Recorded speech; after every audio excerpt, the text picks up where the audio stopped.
말씀, 우리 후반부 12절부터 24절까지 말씀인데 한 절씩 교독했으면 좋겠습니다. 제가 빌립보서 1장 12절 봉독하고요, 24절까지 우리 한 절씩 교독하겠습니다. 형제들아, 내가 당한 일이 도리어 복음 전파의 진전이 된 줄을 너희가 알기를 원하더라. 이러므로 나의 매임이 그리스도 안에서 모든 시비대 안과 그 밖의 모든 사람에게 나타났으니 형제 중 다수가 나의 매임으로 말미암아 주 안에서 신뢰함으로 겁 없이 하나님의 말씀을 더욱 담대히 전하게 되었느니라.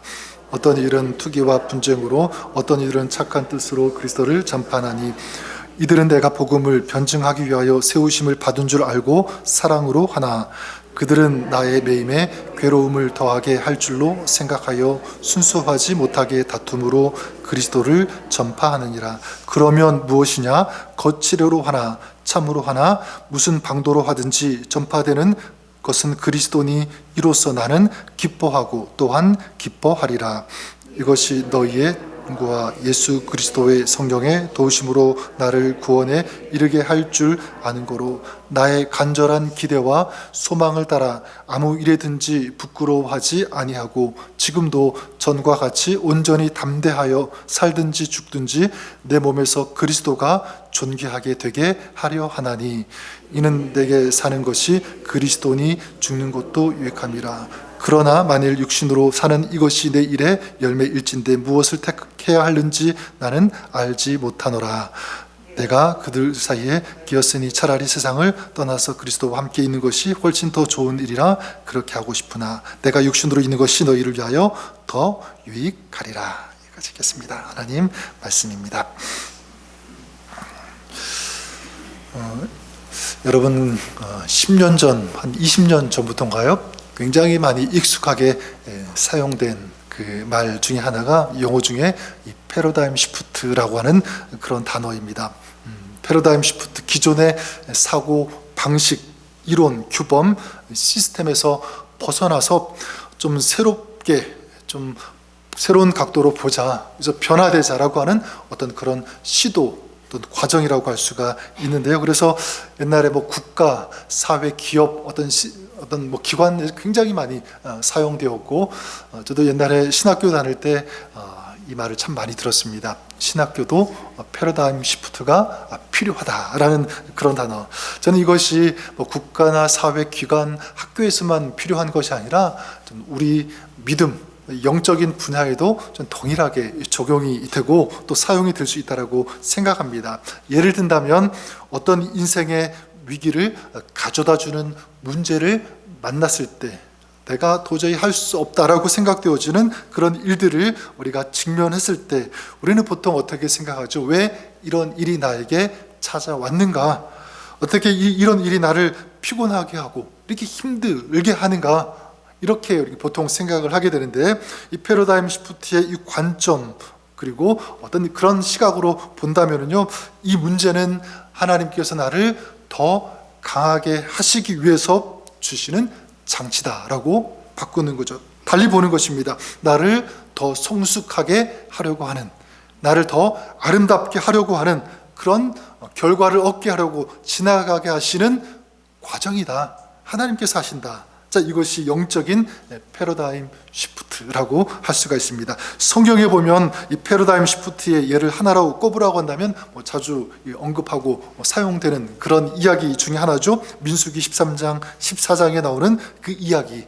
이스라엘이 이제 가나안 땅에 들어가기 전에 12명의 정탐꾼을 그 땅에 파송하게 되죠. 정탐하게 합니다. 그래서 이 정탐꾼들이 정탐을 마치고 돌아와서 이스라엘 백성들에게 보고를 하게 되죠. 12명 중에서 첫 번째 10명이 뭐라고 보고했냐면, 우리는 능히 그 땅 백성을 치지 못할 것이다. 그 땅이 기름지고 아주 풍성한 열매가 있는 것은 사실이지만 그 땅의 백성들을 보니까 우리보다 훨씬 크고 훨씬 강하다. 그래서 우리는 그 땅을 치지 못한다. 그들에 비하면 우리는 마치 뭐와 같냐면 메뚜기와 같다, 이렇게 얘기합니다. 메뚜기와 같다. 여러분, 그래요. 불신앙의 그 관점을 가지고 사는 그런 사람들은 자꾸만 뭐를 과장하냐면 문제를 과장합니다. 그렇죠? 똑같은 것도 자꾸 그 문제를 더 크게 과장되게 본다는 거죠. 여러분, 아무리 그 가나안 사람들이 크고 강대하다고는 하지만 여러분, 자기들이 어떻게 그들에 비해서 메뚜기 같습니까?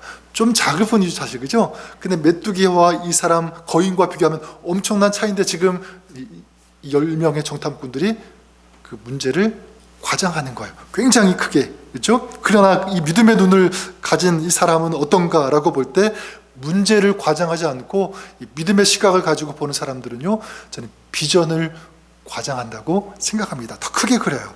그 속에서 하나님이 이루어 가실 그 꿈을 더 크게 꾼다라고 하는 사실입니다. 대표적으로 이 여호수아와 갈렙이 그랬죠. 뭐라고 얘기합니까? 하나님께서 우리를 그 땅으로 반드시 인도하실 것이다. 그리고 뭐라고 하냐면 그들은 가나안 족속 그 사람들이죠. 그들은 우리의 뭐라고 합니까? 밥이다 라고 합니다. 그들은 우리의 밥이다. 여호수아와 갈렙은 이 가나안 족속이 밥이라고 합니다. 똑같은 상황에서 어떤 사람은요, 그들에 비하면 우리는 메뚜기라고 하는 그렇게 보는 사람이 있는가 하면 반대로 그들이 우리의 밥이다 이렇게 얘기하는 사람들이 있다고 하는 것입니다. 다른 시각을 가지고 볼 때 완전히 다른 결과를 얻게 되는 것입니다. 오늘 우리가 읽은 이 빌립보서 말씀에도 보면 그와 비슷한 여호수아와 갈렙과 비슷한 시각을 가진 사람이 있는데 그가 누구냐면 바로 우리가 잘 아는 보고 있는 사도 바울입니다. 사도 바울도 지금 보면 심각한 문제, 이 장애물에 직면하고 둘러싸여 있는 그런 상황 가운데 있음을 보게 됩니다.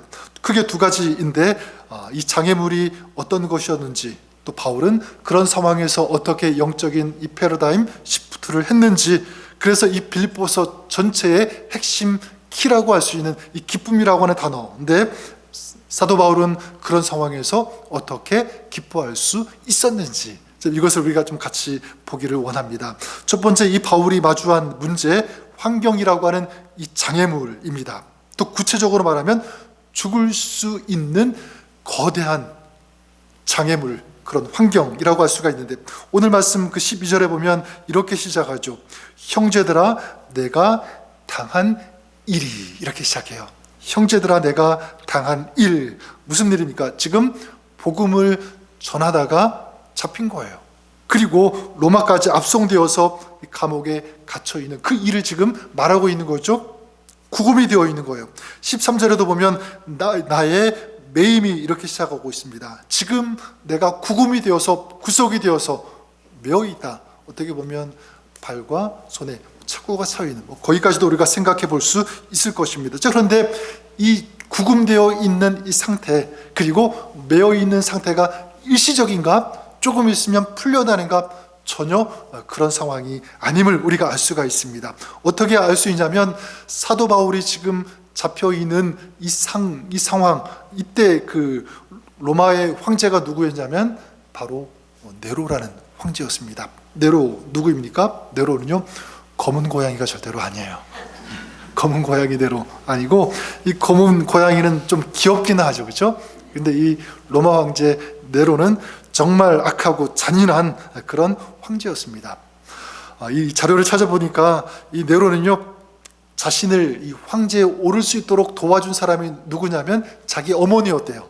어머니 아그리피나라고 하는 그런 어머니인데, 나중에 자기가 황제로 서고 혹시라도 이 자기 어머니가 영향력을 행사할까봐 그 어머니를 죽이는데요, 배를 타고 가는 그 어머니, 그 배가 침몰하게 해서 그 어머니를 죽게 합니다. 이런 사람, 또 자신의 이 첫 번째 아내가 클라우디아 옥타비아, 발음도 힘들어요. 이 옥타비아라고 하는 그 아내인데 이 아내도 죽이고, 그리고 또 우리가 잘 아는 것처럼 기독교인들을 죽이고자 하는 명분을 이제 삼으려고 로마에 어떻게 해요? 대화재를 일으키죠. 저기 그리스도인, 기독교인들이 로마 대화재를 그리고 막 일으켰다, 막 그런 어떤 명물을 내세워가지고 그들을 핍박하고, 나중에 실제로 이제 이 기독교인들을 콜로세움 같은 곳에서 동물의 밥이 되게 하기도 하고 아주 잔혹하게 죽이는 그런 일들을 로마 황제 네로가 행한다는 것입니다. 자, 그렇기 때문에 지금 바울이 이 로마 감옥에 갇혀 있는 이 상태도 마찬가지예요. 언제 죽을 줄 모르는 어떤 그런 상황 가운데 있는 것입니다. 죽음을 기다리고 있다라고 해도 틀리지 않을 만큼. 자, 그런데 사도 바울 이런 상황 가운데 있는데 지금 자기 자신의 이 상황을 어떻게 보고 있는지, 어떻게 해석하고 있는지, 여러분 우리 12절 말씀 한번 같이 다시 한번 읽어보도록 하겠습니다. 12절 같이 한번 읽어볼까요? 자, 시작. 내가 당한 일이 도리어 복음 전파에 진전이 된 줄을 너희가 알기를 원하노라. 자, 여기 보니까 내가 당한 일이 복음 전파에 진전이 되었다, 이렇게 얘기하고 있습니다. 자신이 갇히게 된 것을 통해서 또 복음이 진전되었다, 확장되었다, 널리 퍼졌다, 이렇게 얘기하고 있는 거죠. 14절에도 보면 나의 매임이 그리스도 안에서 모든 12대 안과 그 밖에 모든 사람들에게 나타났으니, 뭐를 통해서요? 내가 매인 것을 통해서 그리스도 안에서 모든 12대 안 그리고 그 밖에 사람들에게 나타났다. 누가? 그리스도가 전파되었다는 거예요. 여러분 사실 생각해 보십시오. 지금 감옥에 갇히고 매었다면 상식적으로 어떤 반응, 어떤 감정이 나와야지 맞는 거죠? 실망한다든지 원망한다든지 불평한다든지. 그래서 사도 바울은 더더욱 그럴 수 있었어요. 왜냐하면 다른 것 때문에 지금 잡힌 것이 아니라, 구속된 것이 아니라 복음을 전하다가 구속되었으니까, 하나님 어떻게 딴 일 한 것도 아니고 잘못한 것도 아니고 복음 전했는데, 그리스도를 전했는데 어떻게 이렇게 구속되고 갇힐 수 있습니까? 어떻게 매일 수 있습니까? 자, 그런데 그렇게 얘기하지 않고 바울은 뭐라고 얘기합니까? 나의 갇힘과 나의 매임을 통해서 복음이 더 전파될 수 있었다. 그래서 너무 기쁘다, 이 얘기를 하고 있는 거예요.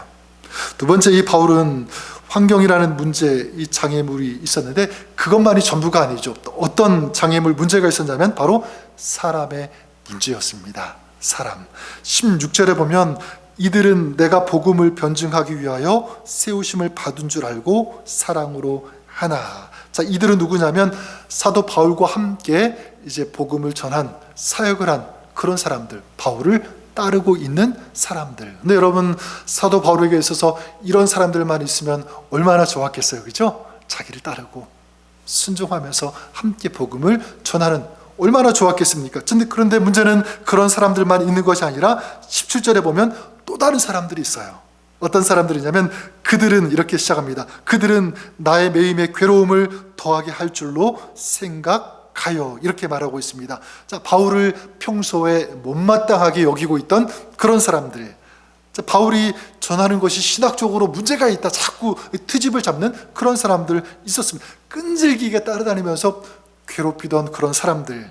그런데 이제 바울이 잡히니까, 감옥에 구속이 되니까 그 기회를 이용해서 이 사람들도 복음을 전하게 되는데, 순수한 목적으로 복음을 전한 것이 아니라 자기들이 옳았다, 그것을 증명하기 위해서, 또 더 나아가 자기들이 인정받기 위해서, 높아지기 위해서 복음을 전하는 그런 사람들도 있었다는 거예요. 자, 그런 사람들을 보면서 사도 바울의 마음은 굉장히 아팠을 것입니다. 자, 그럼에도 불구하고 사도 바울이 18절에 어떻게 고백하고 있는지 같이 한번 읽어보도록 하겠습니다. 18절 말씀 같이 한번 읽어볼까요? 자, 시작. 그러면 무엇이냐? 거칠어로 하나 참으로 하나 무슨 방도로 하든지 전파되는 것은 그리스도니 이로써 나는 기뻐하고 또한 기뻐하리라. 속담에 이런 속담이 있죠. 뭐로 가도 어디만 가면 된다? 서울만 가면 된다, 그런 말이 있죠. 근데 이게 좀 맞는지는 모르겠지만 바울이 지금 그 얘기를 하고 있는 거죠. 그들이 지금 자기를 핍박하고 힘들게 했던 그런 사람들이 어쨌든 뭐 선한 목적이든 그렇지든 않든 그리스도를 전하고 있으니까, 그래서 그리스도가 전파되는 것, 그래서 나는 그것으로 족하겠다, 나는 만족하겠다, 기뻐하겠다라고 하는 이 마음인 거예요. 여러분, 다시 말씀드리지만 바울이 이렇게 감옥에 갇히고 매었다면, 또 사람들이 자기가 갇힌 것을 보고 아주 통쾌하듯이 막 그런 생각을 가지고 이제 뭐 일을 하는 그런 모습을 본다면 상식적으로 어떻게 해야 됩니까? 원망이 나오고 불평이 나오는 것이 맞아요. 그런데 바울은 그러지 않았죠. 내가 당한 일이 도리어 복음 전파에 진전이 되었다. 그리고 무슨 방도로 하든지 그리스도가 전파되면 된다. 나는 이것 때문에 기쁘다. 어떻게 해요? 똑같은 상황에서 완전히 새롭게, 완전히 다른 관점을 가지고 보고 있는 거죠. 믿음의 시각이라고 저는 믿습니다.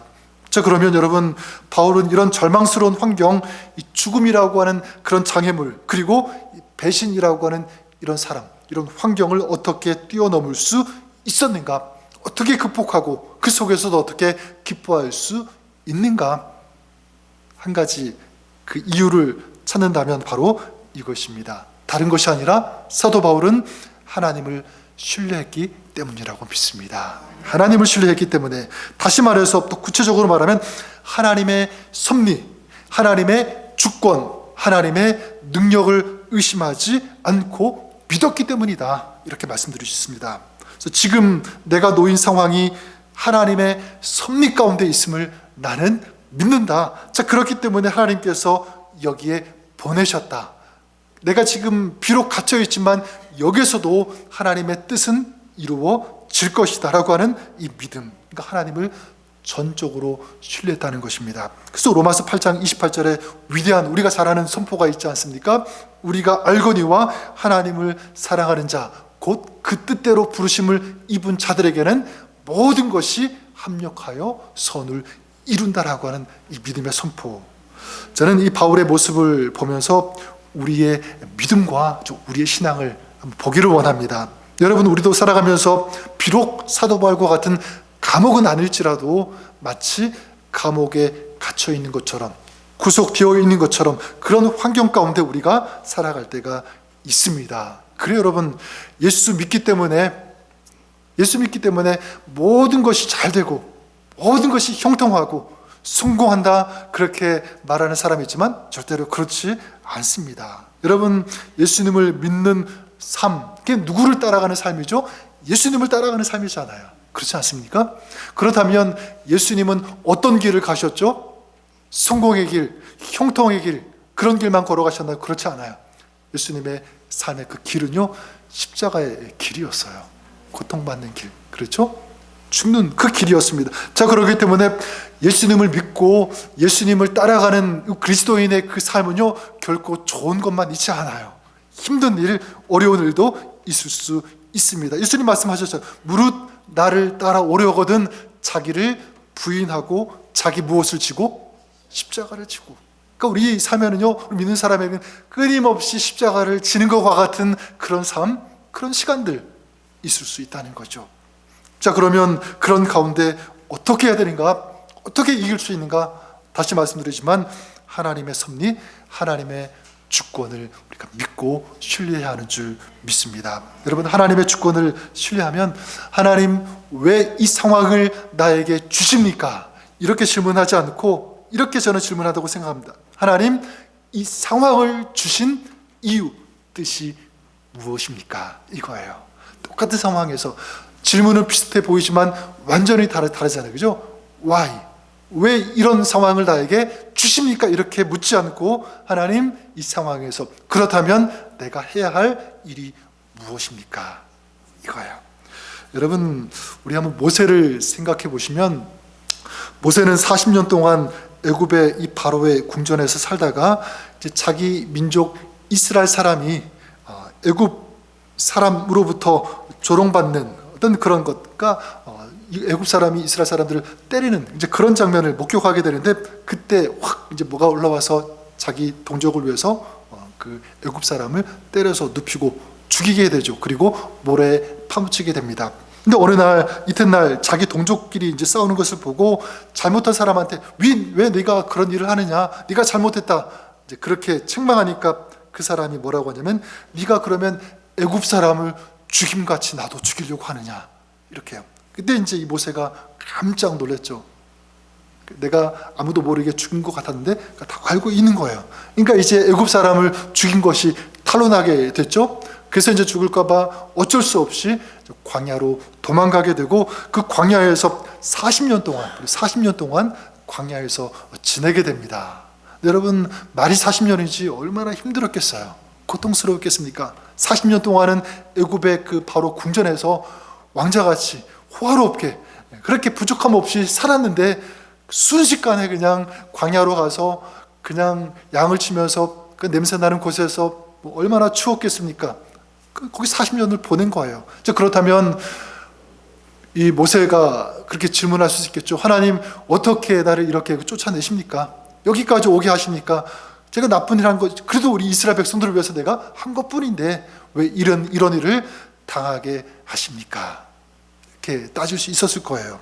근데 여러분, 모세가 호렙산에서 하나님을 만나게 되죠. 그리고 애굽에서 이스라엘을 데리고 나오라고 하는 이 사명을 받게 됩니다. 그 명령을 따라서 이스라엘을 데리고 출애굽하게 되고요.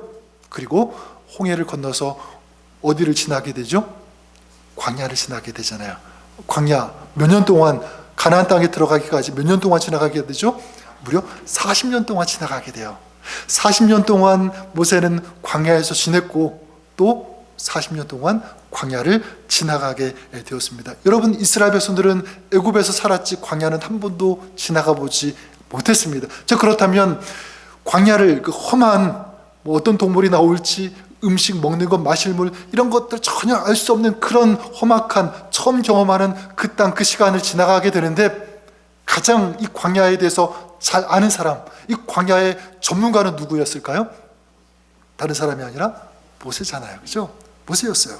그러니까 모세는 이스라엘의 지도자가 되는 이 훈련을 어디에서 받은 거죠? 광야에서 받은 것입니다. 그러니까 사실 이 모세에게 있어서 이 광야의 40년은 없었으면 좋겠다. 철저하게 이건 패배하고 실패하고 이제 그렇게 느낀 그런 시간이었는데, 지금 하나님의 관점에서 보니까 그 시간이 필요했던 거예요. 그죠? 훈련 받아야 되고, 이제 광야라는 그 시간 이스라엘 백성들을 끌고 가야 되는데, 모세는 그 광야를 경험했기 때문에 훌륭한 지도자로서 이스라엘 백성들을 인도할 수 있었다는 것입니다. 그렇게 본다면 우리 여러분, 믿는 사람에게는 버릴 것이 있다 없다? 하나도 없다라고 믿습니다. 믿는 사람에게는 하나님께서 섭리하시고 하나님께서 인도하심을 믿는다는 이 믿음 안에서는요, 절대로 버릴 것이 없다. 그러니까 하나님의 주권을 신뢰하는 사람에게는요, 자신을 둘러싸고 있는 환경보다 무엇을 생각하게 됩니까? 하나님께서 이루실 일, 하나님께서 이 시간을 통해서 어떻게 이루어 가실까? 무엇을 하나님께서 얻게 하실까? 어떤 열매를 맺게 하실까? 이걸 기대하는 거죠. 이걸 보는 것입니다. 저는 사람과의 관계, 이 문제도 마찬가지라고 생각해요. 여러분, 우리 인간 관계에서 자꾸만 상처받고 힘든 그 이유가 무엇입니까? 멀리 보지 못하는 거죠. 크게 보지 못하는 거예요. 자꾸 무엇을 보게 됩니까? 내가 지금 당하고 있는 그 일만 보는 거예요. 그러니까 상처받는 거죠. 그리고 조금 더 보게 되면 나에게 상처를 준 그 사람을 보게 되죠. 나는 이렇게 했는데 저 사람이 나에게 이렇게 했다. 여기까지만 보게 되는 것입니다. 그런데 여러분, 지금 사도 바울은 그러지 않죠? 사도 바울은 어떻게 합니까? 겉시대로 하나 참으로 하나 무슨 방도로 하든지 그리스도가 전파되면 된다라고 보는 거예요. 그러니까 믿음의 시각에서 보는 거죠. 이 모든 이런 상황을 통해서 그리스도가 전파되면 된다. 그러니까 어떤 의미가 담겨 있습니까? 그 사람도 존귀한 사람 중에 한 사람이다 라는 거예요. 그러니까 그 사람들을 보면서도 바울은 기뻐할 수 있었다는 것입니다. 저는 이것이 하나님의 주권을 신뢰하는 사람의 모습인 줄 믿습니다. 하나님께서 하시는 일은 모두 옳다. 좋은 것을 주신다. 하나님이 이 모든 것에 답이 되신다 라고 하는 이 믿음. 이게 뭐냐면 복음 중심의 삶인 줄 믿습니다. 그리고 이것이 하나님의 주권을 신뢰하고 인정하는 삶이 된다. 그런 관점을 가지고 있다면 여러분, 고난 중에서도 이 복음의 진전이 될 수 있는 것을 우리는 믿게 되고요, 보게 되고, 그로 인해서 우리는 감사할 수 있게 되고 기뻐할 수 있게 되는 줄 믿습니다. 저는 이것이 여러분의 삶이 될 수 있기를 우리 주님의 이름으로 간절히 축원합니다. 그러면 마지막으로 우리가 한 가지 더 볼 것은 무엇이냐면, 바울이 이렇게 환경과 이 죽음이라고 하는 이 장애물이 있었는데, 또 자기를 끊임없이 괴롭히고 힘들게 하는 그런 사람들이 있었는데, 그런 문제, 그런 장애들, 그런 사람들 앞에서 어떻게 기뻐할 수 있었는가? 다시 말씀드리면 아까 전에 얘기했던 것처럼 이런 위대한 아름다운 이런 영적인 패러다임 시프트를 이룰 수 있었는가? 자, 이런 관점과 이것을 극복할 수 있는 근본적인 힘은 어디에서 나왔는가라는 거예요. 자, 거기에 대한 답이 저는 20절과 21절 말씀에 담겨 있다고 생각합니다. 우리 한번 그런 의미에서 우리 20절 말씀 먼저 같이 한번 읽어보도록 하겠습니다. 20절 말씀 같이 읽어볼까요? 자, 시작. 나의 간절한 기대와 소망을 따라 아무 일에든지 부끄러워하지 아니하고 지금도 전과 같이 온전히 담대하여 살든지 죽든지 내 몸에서 그리스도가 존귀하게 되게 하려 하나니. 자, 여기 보니까 살든지 죽든지 내 몸에서 누가 존귀하게? 그리스도가 존귀하게 되게 하려 하나니. 그러니까 여러분 무엇을 하시냐면 바울의 삶의 목적, 삶의 지향점, 방향, 다시 말해서 바울의 삶의 기대, 소망이 무엇입니까? 예수 그리스도죠. 살든지 죽든지 그리스도가 존귀하게 되기를 내가 원한다. 이것이 삶의 목적이었던 거예요. 그리스도가 존귀히 여김을 받는 그런 삶. 그러니까 여러분 그런 삶, 이게 그 삶의 목적이니까 그의 삶은요 아름다울 수 있었던 거죠. 흔들리지 않았던 거예요. 고난 속에서도 기뻐할 수 있는 이유. 누가 목적입니까? 그리스도가 목적이에요. 주님이 높아지는 것, 존귀 여겨지는 것. 이게 첫 번째고, 또 한 가지 21절 말씀 우리 같이 한번 읽어보도록 하겠습니다. 21절 같이 읽겠습니다. 시작. 이는 내게 사는 것이 그리스도니 죽는 것도 유익함이라. 여러분 보십시오. 죽음조차도 바울을 흔들 수 없게 한 그 이유가 무엇입니까? 예수 그리스도. 우리는 참 그러고 보면 참 회개할 것이 참 많이 있는 것 같아요. 조금만 힘들어도 우리는 보통 이런 얘기 많이 하죠. 죽겠다 이런 얘기 얼마나 많이 합니까? 근데 여러분 지금 이 바울은요 그냥 조금 힘들어서 죽겠다 그 정도가 아니잖아요. 실제로 잔인하게 죽을 수밖에 없는, 지금 갇혀있고 매어있고 곧 죽을 수도 있는 그런 상황 가운데 있는 거예요. 자, 그런데 죽음조차도 이런 바울을 흔들 수 없게 한 그 강력한 힘이 된 것, 그 이유가 무엇입니까? 다른 것이 아니라 예수 그리스도. 내게 사는 것이 누구니? 그리스도니 죽음조차도 유익함이라. 그러니까 내가 지금 매어 있어도 주님께서 나와 함께 계심을 내가 믿으니까, 내가 아니까 나는 흔들리지 않는다. 나는 그 상황 속에서도 오히려 기뻐할 수 있다. 나는 비록 갇혔고 할 수 있는 것이 없지만 이런 매임을 통해서도 오히려 주님의 친구 될 수 있으니까 나는 그것 때문에 또한 기뻐할 수 있다. 내게 사는 것은 그리스도니. 그렇다면 여러분 한번 자기에게 질문해 보십시오. 나는 지금 무엇으로 살고 있습니까? 무엇이 여러분의 삶에 의미가 되고 목적이 됩니까? 여러분들은 무엇을 위해 살고 있습니까? 내가 사는 것은 돈이니, 내가 사는 것은 명예니, 내가 사는 것은 성공이니. 많은 사람들이 그렇게 생각할 수 있습니다. 여러분 물론 돈 중요하죠.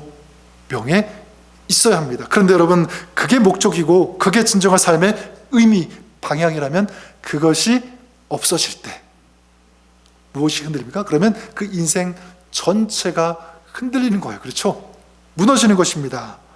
명예가 삶의 의미라면 그 명예가 흔들릴 때 그 인생도 흔들릴 수밖에 없다는 거죠.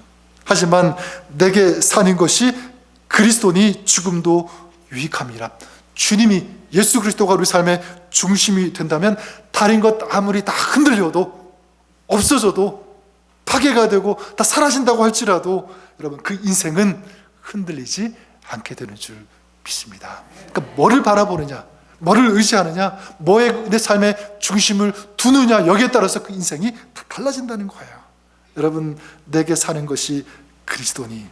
저는 이것이 우리 인생의 삶의 우선순위가 될 수 있기를 바랍니다. 이 논리, 이 하나님의 말씀을 철저하게 꽉 붙잡고 나아가시는 그런 여러분 될 수 있기를 바랍니다. 여러분 죽음까지도 아름다울 수 있는 그 이유, 우리 그리스도인은요, 그 죽음까지도 아름다울 수 있어요.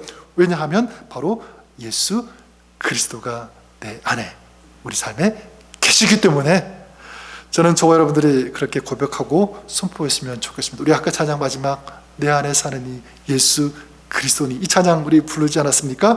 내게 사는 것은 예수 그리스도입니다. 주님이 나의 힘이 되시고 나의 소망이 되시고 나의 검이 되어주시고 나의 전부가 되어 주십니다. 내 인생 살아가는 진정한 힘이 바로 예수 그리스도 우리 주님이십니다. 그 주님을 따르겠습니다. 주님을 위해서 살겠습니다. 또 주님께서 원하시는 그 뜻을 이루는 그런 삶의 방향으로 내가 나아가겠습니다. 이거 바로 우리 Here I am, 제가 여기 있습니다, 나를 보내소서, 믿음의 사람의 삶의 모습이라고 믿습니다. 2025년 저 여러분들이 내게 사는 것이 그리스도니 죽음도 유익함이라, 여러분들이 이 노래를 부르시고요, 선포하시고 또 여러분의 가정, 우리 자녀들이 이런 고백을 할 수 있도록 위해서 여러분 기도해 주시고 또 중보하십시오. 우리 가족들이, 우리 자녀들이 하나님, 내게 사는 것은 그리스도밖에 없습니다. 그 주님을 위해 살겠습니다. 주님을 따르겠습니다. 이런 위대한 선포, 이 고백을 가지고 살아가는 우리 가족들 되게 하옵소서. 우리 교회를 위해서도 여러분 기도할 때마다 좀 기도해 주셨으면 좋을 것 같아요. 하나님, 우리 교회가 끊임없이 이 노래를 부르게 하여 주옵소서. 우리가 사는 것 예수 그리스도, 그렇다면 죽음도 유익할 수 있습니다라고 하는 위대한 고백이 우리 모든 지체들, 성도들의 입술 속에서 고백되어지고 찬양으로 나오고 그게 삶이 되어서 그렇게 살아갈 수 있는 우리 모든 지체들, 우리 가족들, 우리 교회 되게 하여 주옵소서. 그것을 선포하면서 살아가시는, 그리고 주님과 함께 주님을 위해서 살아가시는 저와 여러분 우리 모두가 될 수 있기를, 우리 삶이 될 수 있기를, 또 사역이 될 수 있기를 우리 주님의 이름으로 간절히 축원합니다. 한번 기도하겠습니다. 내게 사는 것이 그리스도니 죽음도 유익함이라. 그렇습니다. 주님이 우리의 소망 되어주시고 또 우리의 능력이 되어주시고 진정한 힘이 되어주시는 줄 믿습니다. 그럴 때 다른 것은 부족하여도, 다른 것은 좀 없는 것이 많아도, 하지만 주님이 있다면 어떤 상황 가운데 있든지 바울이 그랬던 것처럼 감사할 수 있고 기뻐할 수 있고 담대하게 승리할 수 있는 줄 믿습니다. 너도 그 주님을 바라보며 의지하며 주님의 주권, 그 주님의 섭리 인도하심을 신뢰하면서 주님과 함께 살아가는 저희들 되게 하여 주옵소서. 예수님의 이름으로 기도드립니다. 아멘.